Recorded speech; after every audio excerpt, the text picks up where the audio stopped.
So I want to share with those listening what I understand to be the mission of the Providence Social Justice Committee, which is organized to cultivate and promote a culturally appropriate environment characterized by equity and inclusivity, and to ensure that caregivers and leaders demonstrate competence and awareness of, respect for, and attention to the diversity of individuals with whom they interact.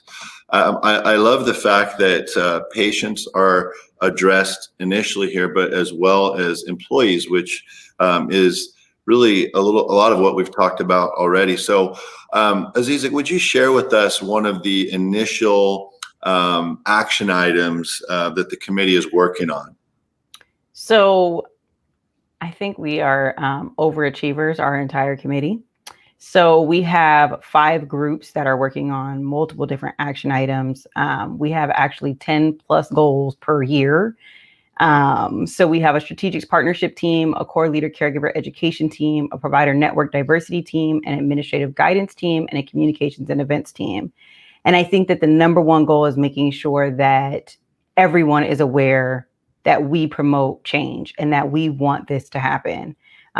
In addition to all of that comes all of the initial goals of making the leadership look different and stuff like that. But the number one thing is communicating and sharing information. You know, we call them sacred encounters. It's when you meet someone in the trenches where they are, right? We talked about, treat me how I want to be treated, not how you want to treat me. So. I think that's great. You know, as a leader, I always thought that was the most basic and obvious concept. I couldn't quite figure out why others didn't always understand. Treat others the way you want to be treated. You know, Erik, you and I initially crossed paths years ago because of my work in hospital readmission prevention, on the speaking circuit, if you will, and on panels, and just because of the great work that Providence was doing in readmissions and population health and really moving the focus of care outside of the hospital, which I was pretty outspoken about the fact that I would have liked to have seen that happening quicker back in the 2013, 14, 15, 16, not at Providence, because I felt like Providence was one of the leaders in doing that.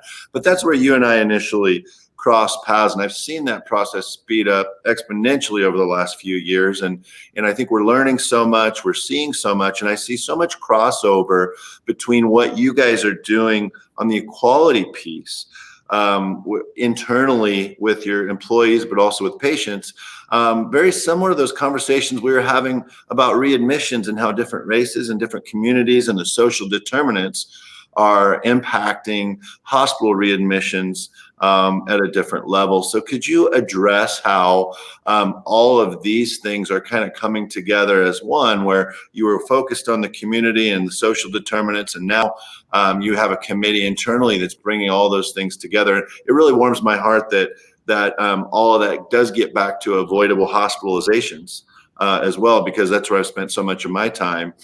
People love to say readmissions, but those of us who dig into it know it's more about just avoidable hospitalizations as a whole, right? Not just readmissions. So can you just speak to a little bit about the sense of pride you might have as an organization that all of these things are coming full circle to work together in tandem, Erik? Absolutely. You know, Providence, we speak often about our vision, which is health for a better world.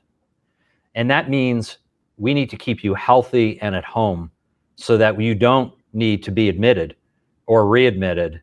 We need to keep our public, our community, our loved ones in a state of happiness. And happiness is largely defined by how we feel, our own wellness. One of the issues that I think we have suffered through in at least the United States is health disparity. We've done a very, very poor job in the United States making sure that healthcare is a right versus a privilege. And in Catholic healthcare, we often talk about whole person care. And that means, you know, the mind, body, and spirit needs to be cared for in a way that, you know, allows a synchronicity. And so when you think about health disparity, how are we providing access to wellness services that are close to where people live? Not only on a bus line where you have to travel for 2 or 3 hours to get to that location, because that may prevent you from even doing what you need to do for yourself because of the difficulty. How do we educate people about the type of foods and the exercise that is necessary to stay well and to have disease prevention? At Providence, Dr. Rhonda Meadows is responsible for population health. She's a very achieved executive leader, known nationally for the work that she's done even before she got to Providence. And she has helped lead us towards more health equity by putting a set of initiatives in place that drive us forward. We have put a grant process in place across Providence through Rhonda's committee.